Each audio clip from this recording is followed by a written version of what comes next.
Hello दोस्तों, मैं हूं प्रदीप और मैं आप सभी लोगों का अपनी इस कक्षा में स्वागत करता हूं। दोस्तों, आज हम लोग पढ़ेंगे टेंस। और टेंस को हिंदी में कहते हैं काल या समय। अब काल जो है वो होता क्या है, सबसे पहले ये समझ लेते हैं।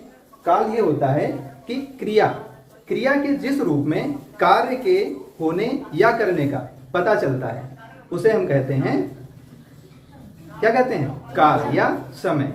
देखो, वाक्य में तीन मुख्य चीजें होती हैं। कौन कौन सी? एक होता है कर्ता, एक होता है कर्म और एक होती है क्रिया। तीन चीजें हो गई। अगर अंग्रेजी हम वाक्य की बात करते हैं तो अंग्रेजी में सबसे पहले कर्ता आता है, ठीक है, और उसके बाद, उसके तुरंत बाद क्रिया आती है और सबसे अंत में कर्म आता है, ठीक है। कर्ता कौन होता है? जो काम करता है। कर्म क्या होता है? जिसके लिए काम किया जाता है। और क्रिया क्या होती है? जो काम करना होता है, ठीक है। और अगर हम हिंदी वाक्य की बात करते हैं तो हिंदी वाक्य में सबसे पहले कर्ता आता है, उसके बाद कर्म आता है और सबसे अंत में क्रिया आती है, ठीक है। तो ये हमने जान लिया कि वाक्य कैसा होता है।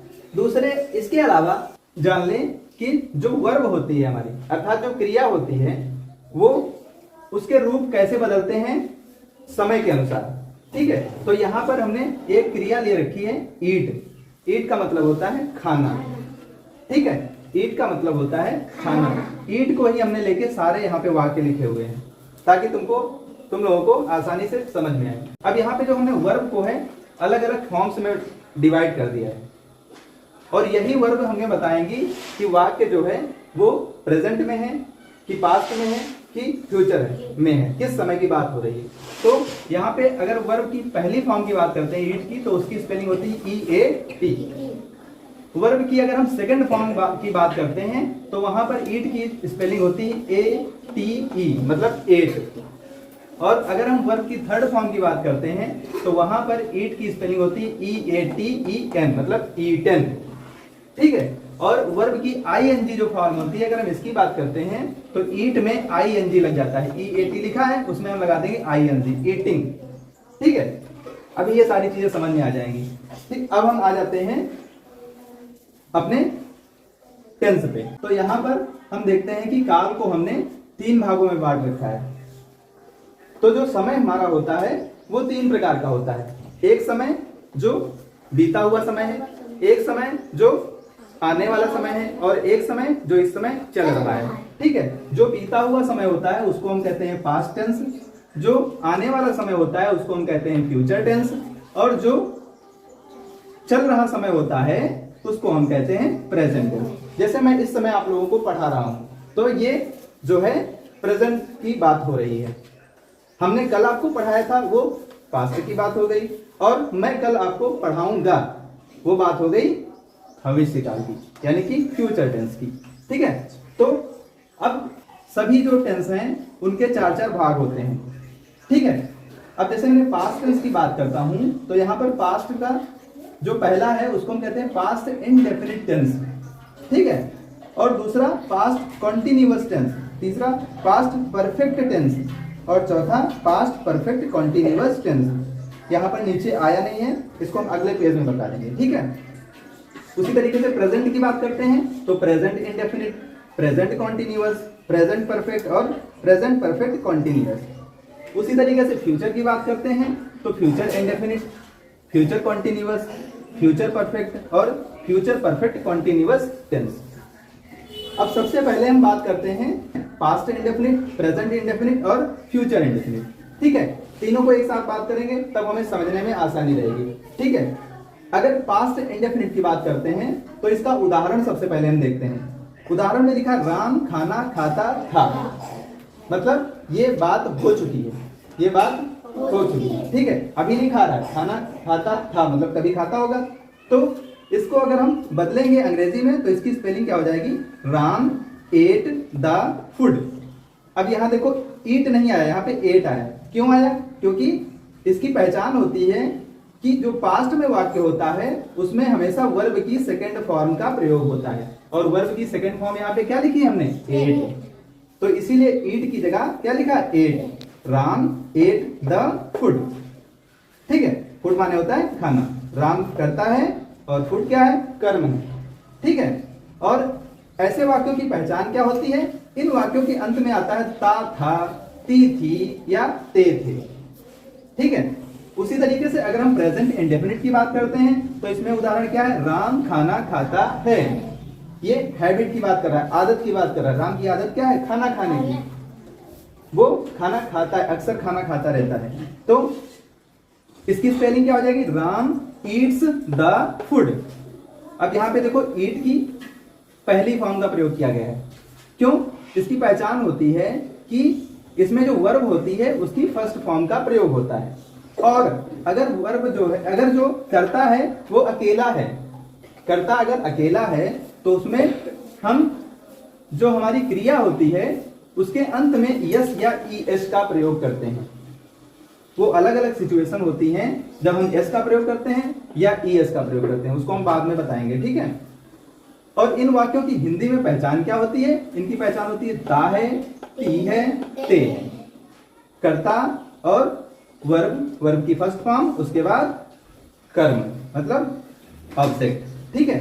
फ्यूचर टेंस में देखें तो इसको हम भविष्य काल कहते हैं। इसका उदाहरण नीचे लिखा हुआ है, राम खाना खाएगा।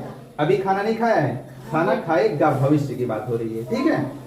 तो इसकी स्पेलिंग क्या हो जाएगी? Ram will eat the food. अब इसमें आया क्या? Will eat.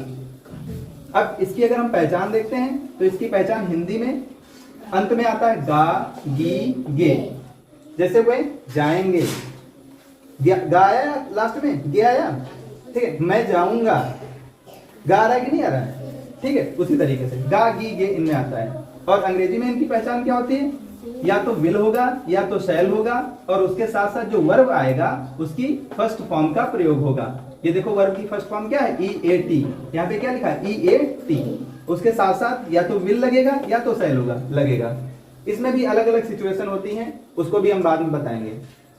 ठीक है, कि कब विल का प्रयोग होता है और कब शैल का प्रयोग होता है। होगा किसी एक का, दोनों का नहीं होगा। उसी तरीके से इसमें भी यस का या तो ईएस का प्रयोग होगा, दोनों का नहीं होगा। ठीक है। अब यहां पर तुम लोगों ने पास्ट इंडेफिनिट, प्रेजेंट इंडेफिनिट और फ्यूचर इंडेफिनिट को समझ लिया। ठीक है। अब दूसरे पे आ जाते हैं। तो दूसरा क्या है? Past continuous tense, present continuous tense और फ्यूचर कंटिन्यूअस टेंस। ठीक है। सबसे पहले हम पास्ट कंटिन्यूअस टेंस का उदाहरण देखते हैं। तो इसका उदाहरण देखो ध्यान से, राम खाना खा रहा था। क्या पहचान है? रहा था। कभी खा रहा था, जरूरी नहीं कि अब खा रहा हो। ठीक है। खा रहा था। अंग्रेजी में क्या? Ram was eating the food. क्या आया इसमें? ईटिंग। क्यों? क्योंकि रहा, अगर काम हो रहे होने की बात होती है तो यहां पर जो वर्ब होती है उसमें ING लग जाता है, और ING बताता है कि काम हो रहा है। ठीक है। पहचान क्या होती है इसमें? पहचान अगर हिंदी में देखेंगे तो हिंदी में पहचान होती है रहा था, रही थी, रहे थे। और अंग्रेजी में पहचान होती है या तो वॉज आएगा या तो वर आएगा। वॉज आएगा जब वर्ब जब कर्ता अकेला होगा। जब कर्ता अकेला होगा तो वॉज आएगा, और जब कर्ता एक से अधिक होंगे तो आएगा वर। जैसे वे बाजार जाते थे, तो वे आया है। इसमें कर्ता क्या है? एक से अधिक है, तो इसमें वे की स्पेलिंग होती है दे, और दे के साथ वर का प्रयोग होगा। जब एक से अधिक कर्ता होंगे तो वर, अगर एक करता है तो वॉज का प्रयोग होगा। ठीक है। ये पहचान हो गई। ठीक है। उसके बाद प्रेजेंट कंटिन्यूअस में आएंगे तो इसका उदाहरण ध्यान से देखिए, राम खाना खा रहा है। अभी खाना खा नहीं चुका, इस समय खाना खा रहा है, प्रेजेंट की बात हो गई। ठीक है। इसकी स्पेलिंग क्या होगी? Ram is eating the food. Ram करता, इज ईटिंग। पहचान क्या होती है? या तो इज होगा या तो एम होगा या तो आर होगा। ये तो मैंने ऐसे डंडा लगा रखा है, इसका मतलब होगा इसमें इन तीनों में से कोई एक होगा। ठीक है। तो किसका मैंने प्रयोग किया? इज का। इसका प्रयोग कब हुआ? जब कर्ता अकेला होता है, और कर्ता अगर एक से अधिक है तो आर का प्रयोग होता है। और ये जो एम लिखा है, एम आता है आई के साथ। तो यहां पर क्या होगा? या तो इज एम या आर का प्रयोग होगा, उसके साथ साथ जो वर्ब आएगी, वर्ब होगी और वर्ब की फर्स्ट फॉर्म होगी, और उसमें ING लगा देंगे। ING क्या बता रहा है? कि काम हो रहा है। ठीक है। तो इसकी पहचान हिंदी में क्या होगी? रहा है, रही है, रहे हैं। ये सारी फॉर्म जो तुम्हें है ये समझ के तुमको याद करनी पड़ेगी, तभी तुम ट्रांसलेशन कर पाओगे हिंदी से अंग्रेजी में, अंग्रेजी से हिंदी में, तभी समझ पाओगे। और बहुत आसान है याद करना, बहुत बड़ी बात नहीं है। अगर बार बार आप पढ़ेंगे तो समझ में भी आएगा और याद भी हो जाएगा। ठीक है, अगर हम फ्यूचर कंटिन्यूअस की बात करते हैं तो इसकी पहचान क्या होती है? नहीं, पहचान नहीं, सबसे पहले उदाहरण देख लेते हैं। उदाहरण से ही हमको समझ में आता है। उदाहरण क्या है? राम खाना खा रहा होगा, अंत में क्या आया? गा। और रहा मतलब कि काम चल रहा होगा, लेकिन पक्का नहीं है कि खाना खा रहा होगा, हो सकता है ना भी खा रहा हो, खाने वाला हो, तो मतलब भविष्य की बात हो रही है। ठीक है, इसको अंग्रेजी में बदलेंगे तो Ram will be eating the food. Eating तो वही वर्ब की आईएनजी फॉर्म, क्यों? क्योंकि रहा आ रहा है। जैसे ही रहा आएगा तुरंत आईएनजी वर्ब में तो लगेगा ही लगेगा, ये पक्का ध्यान रखना। उसके साथ साथ अगर फ्यूचर टेंस, फ्यूचर कंटिन्यूअस की बात हो रही है तो या तो विल का प्रयोग करेंगे या तो शैल का प्रयोग करेंगे। यहाँ देखो मैंने बताया ना, विल या शैल। फ्यूचर हमेशा जैसे ही आएगा तुरंत विल या शैल, कोई एक, ज्यादातर विल का प्रयोग होता है। और उसके साथ साथ बी भी लगेगा, ये बी जरूर आएगा। क्यों? रहा होगा, ये अनिश्चित वाक्य है, मतलब कि जरूरी नहीं है कि ऐसा हो रहा होगा, इसीलिए बी का प्रयोग किया गया है। तो ये पूरी जो यहां से लेके यहां तक है, ये पूरी क्या है? वर्ब है, ये पूरी वर्ब है। ठीक है, और राम क्या है? राम क्या है? सब्जेक्ट है। और द फूड क्या है? ये ऑब्जेक्ट है। ठीक है, तो इसकी पहचान क्या होगी? रहा होगा, रही होगी, रहे होंगे। अंग्रेजी में विल या शैल बी, और इसके साथ साथ वर्ब, वर्ब की आईएनजी फॉर्म। ठीक है, दो मैंने देख लिए, दो हम लोगों ने देख लिए। अब तीसरे पे, अब सबसे पहले पास्ट पे आ जाएं तो पास्ट परफेक्ट टेंस पहचान क्या होगी? पहचान नहीं, सबसे पहले हम उदाहरण देखेंगे। उदाहरण इसका क्या है? राम खाना खा चुका था। राम खाना खा चुका था। बहुत पता नहीं कब की बात हो रही हो, कुछ भी नहीं यहाँ पे पता होता है। तो इसकी अंग्रेजी क्या होगी? Ram had eaten the food. Ram कर्ता सब्जेक्ट, हैड ईटन हो गई वर्ब। ठीक है, अब देखो यहाँ पे लिखा ईटन। ईटन जो होता है वो ईट की थर्ड फॉर्म होती है, उसके साथ साथ हैड का प्रयोग होता है। ये जो हैड शब्द होता है, ये जो हैड शब्द है अंग्रेजी का, इसका प्रयोग अक्सर पास्ट में होता है, वो काम जो बहुत समय पहले हो चुका होता है। इसकी पहचान क्या होती है? वाक्य के अंत में आता है चुका था, चुकी थी या चुके थे। अंग्रेजी में हैड प्लस वर्ब की थर्ड फॉर्म, वर्ब की थर्ड फॉर्म ये देखो मैंने यहाँ पे लिख रखी है। ठीक है, तो Ram had eaten the food. ठीक है, प्रेजेंट में आ जाते हैं तो लिखा है प्रेजेंट परफेक्ट टेंस। ठीक है, उदाहरण क्या है? राम खाना खा चुका है।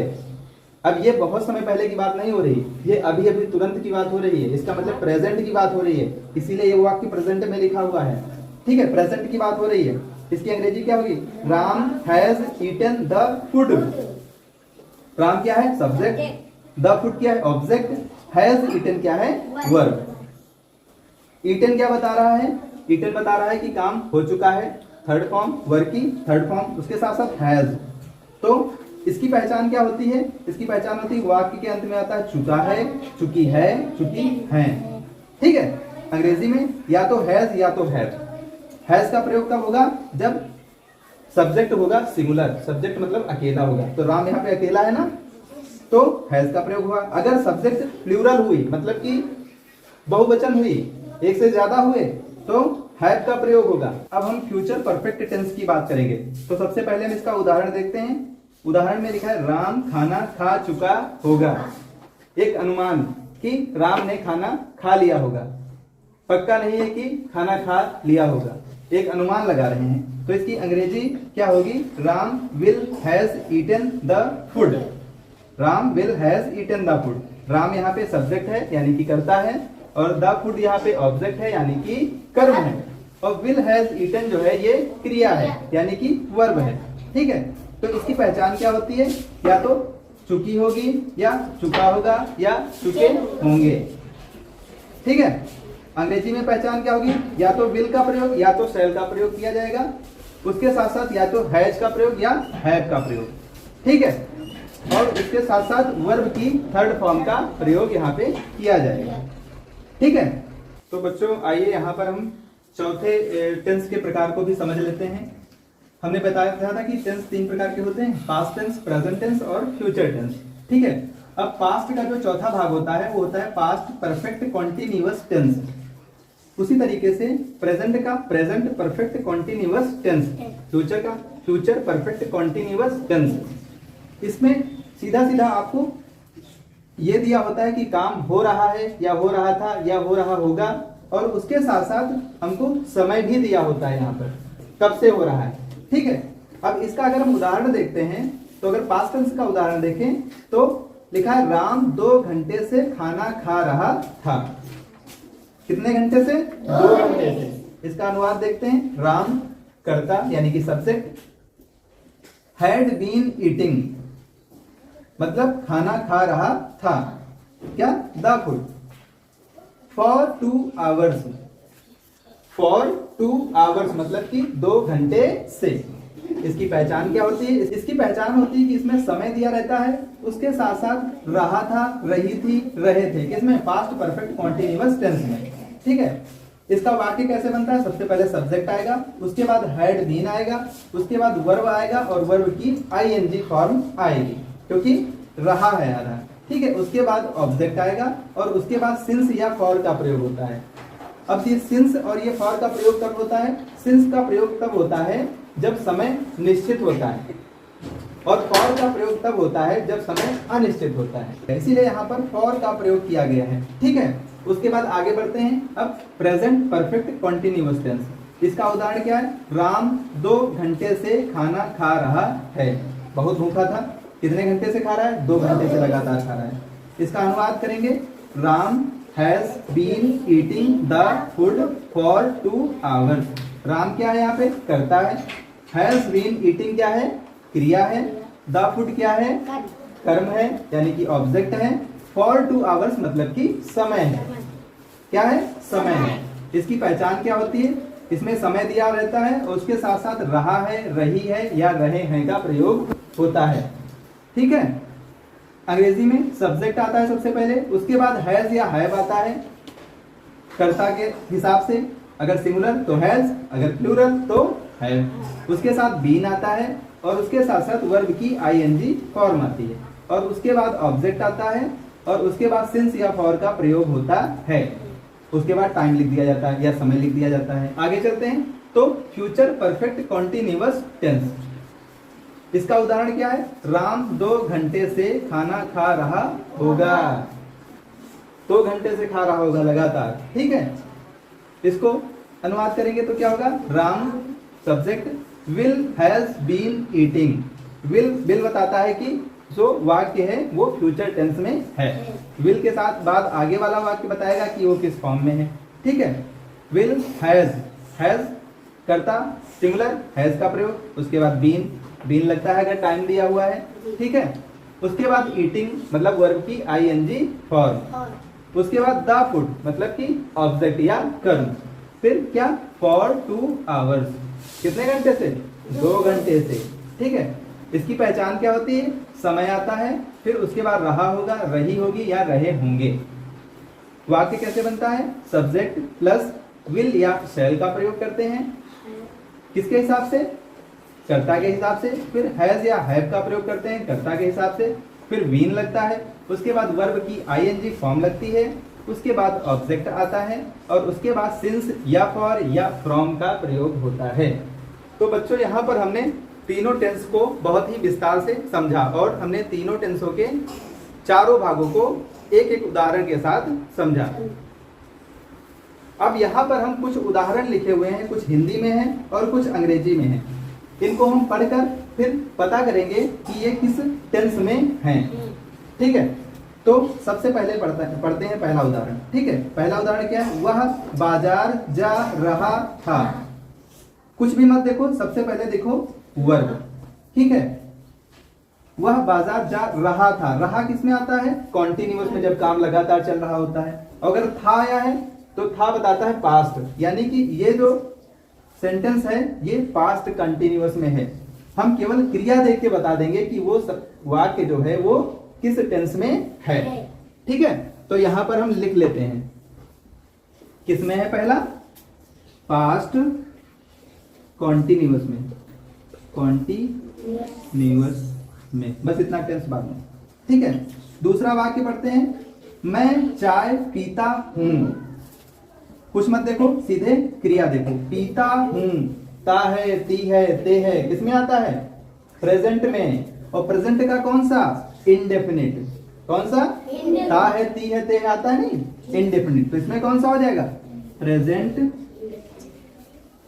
Present indefinite. ठीक है, तीसरा वाक्य, गीता सब्जी लेने जा रही होगी। गीता सब्जी, इससे कोई मतलब नहीं है, सीधे ये देखो, जा रही होगी। होगी आया है, गा है, इसका मतलब फ्यूचर में होगा। किसमें, फ्यूचर में। रही होगी, रही किसमें आता है, कॉन्टिन्यूअस, जब काम लगातार चल रहा होगा तो कॉन्टिन्यूअस, यानी कि ये होगा फ्यूचर कॉन्टिन्यूअस। कौन सा, फ्यूचर कॉन्टिन्यूअस। अगला वाक्य क्या है, मोहन गीत गा चुका था। मोहन गीत गा चुका था। मोहन गीत को हटा दो, सीधे देखो, गा चुका था आया है, इसका मतलब पास्ट में। वाक्य किसमें होगा, पास्ट में। चुका, चुका आता है परफेक्ट में। किसमें आता है, परफेक्ट टेंस में, यानी कि इसमें क्या होगा, past perfect, past perfect tense. ठीक है, पास्ट परफेक्ट टेंस। अगला पांचवा उदाहरण, पतंग आसमान में उड़ रही है। पतंग कहाँ उड़ रही है, आसमान में उड़ रही है। ठीक है, पतंग आसमान में भूल जाओ, सीधे यहाँ पे आ जाओ, उड़ रही है आया है, इसका मतलब प्रेजेंट में। किसमें, प्रेजेंट में। और रही, इसका मतलब कॉन्टिन्यूअस। क्या, कॉन्टिन्यूअस। तो कौन सा, प्रेजेंट कॉन्टिन्यूअस, प्रेजेंट कॉन्टिन्यूअस।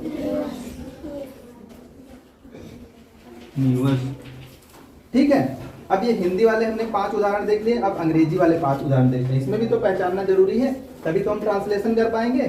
तो सबसे पहला उदाहरण, they are eating the mango. They are eating the mango.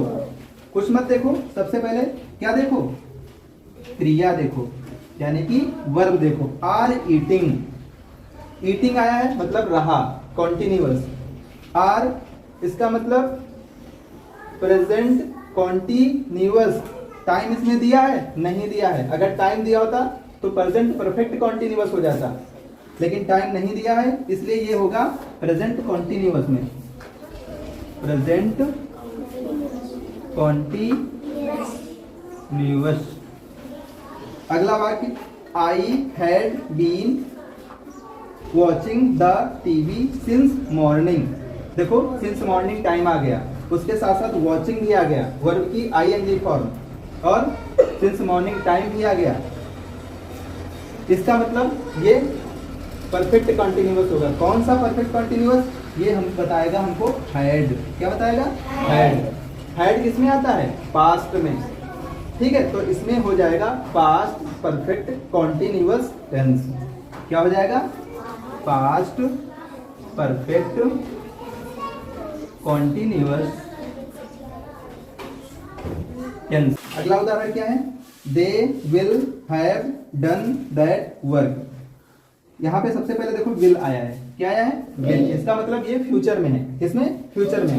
Have done, कर चुका, किसमें आता है, परफेक्ट में। किसमें, परफेक्ट में। तो कौन सा होगा, फ्यूचर परफेक्ट। क्या होगा, फ्यूचर परफेक्ट, फ्यूचर परफेक्ट। 9वें नंबर का हमारा उदाहरण है, I will beat you. I will beat you. Will future और बीट वर्ब की फर्स्ट फॉर्म। तो विल और वर्ब की फर्स्ट फॉर्म आती है फ्यूचर इंडेफिनिट में। किसमें आती है, फ्यूचर। तो क्या हो जाएगा, फ्यूचर इंडेफिनिट टेंस। ठीक है, और हमारा सबसे लास्ट वाला जो उदाहरण है वो है, सीता इज सिंगिंग ये सॉन्ग। इसका अनुवाद अगर हम करेंगे तो होगा सीता गाना गा रही है। इज सिंगिंग, वर्ब देखो क्या लिखा है, इज सिंगिंग। इज किस में आता है, इज आता है प्रेजेंट में, और इसके साथ सिंगिंग प्रेजेंट कॉन्टिन्यूअस में, किसमें, प्रेजेंट कॉन्टिन्यूअस और टेंस। तो हमने इन 10 उदाहरणों के साथ अच्छे से टेंस को समझ लिया और उसके साथ साथ उनके सभी प्रकारों को भी समझ लिया। यहां पर कुल मिला के तुमको 12 प्रकार के वाक्य मिले। क्यों? क्योंकि 4 हो गए पास्ट में, 4 हो गए प्रेजेंट में और 4 हो गए फ्यूचर में। ठीक है, तो मुझे आशा है कि आप सभी लोगों को ये अच्छे से समझ में आया होगा। बहुत बहुत धन्यवाद बच्चों।